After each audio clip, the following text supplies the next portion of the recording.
Hi hello नमस्कार, मी वैष्णवी स्वागत करते तुम्हा सर्वांचं मराठी फूड्समध्ये.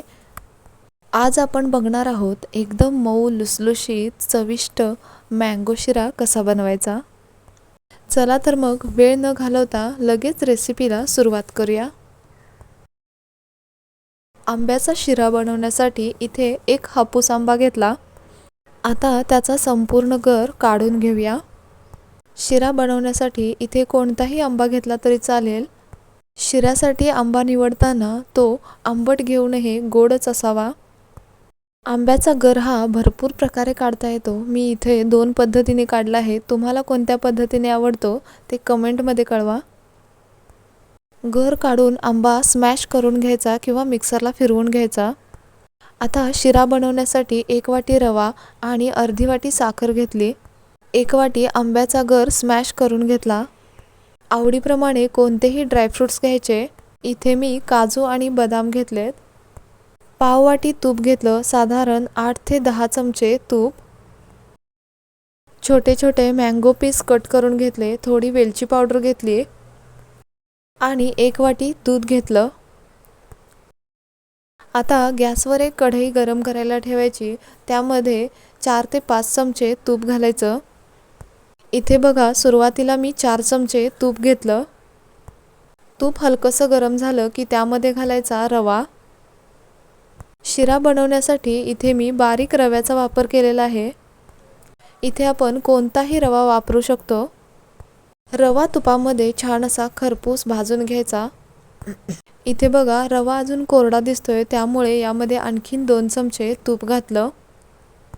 आपण जसं बेसन लाडूचं पीठ भाजताना तुपाचं प्रमाण वाढवत जातो, त्याचप्रमाणे रवा भाजताना देखील तुपाचं प्रमाण वाढवायचं आहे.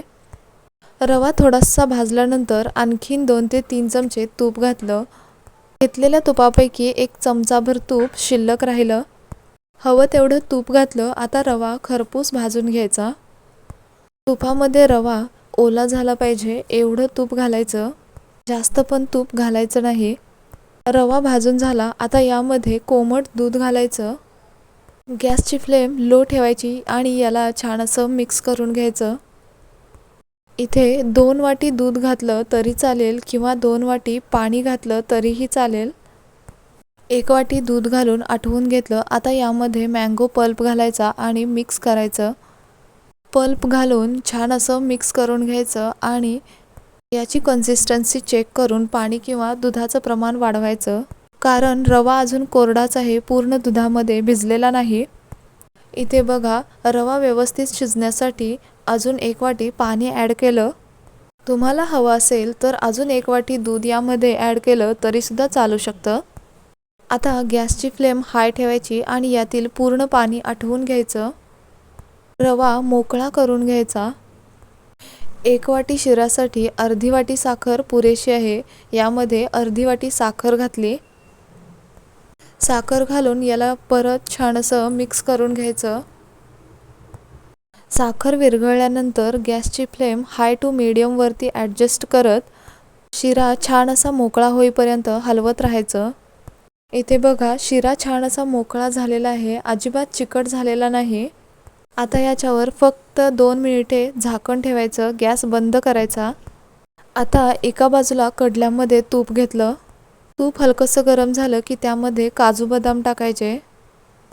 काजू आणि बदाम तुपामध्ये छान असे परतून घ्यायचे.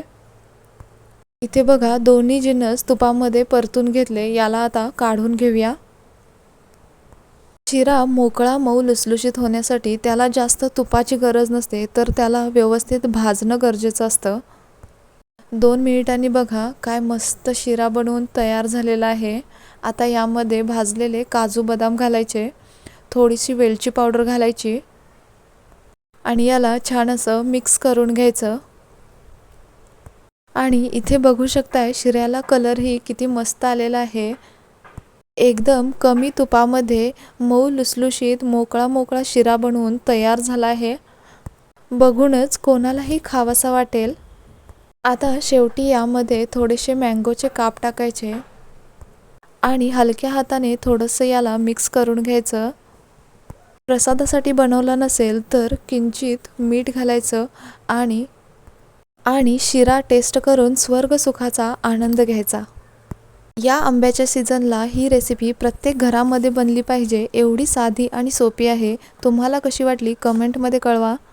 जाता जाता चॅनेलला एक लाईक करा, शेअर करा आणि सबस्क्राईब करायला अजिबात विसरू नका. पुन्हा भेटूयात अशाच नवीन रेसिपीसोबत पुढच्या व्हिडिओमध्ये. तोपर्यंत धन्यवाद.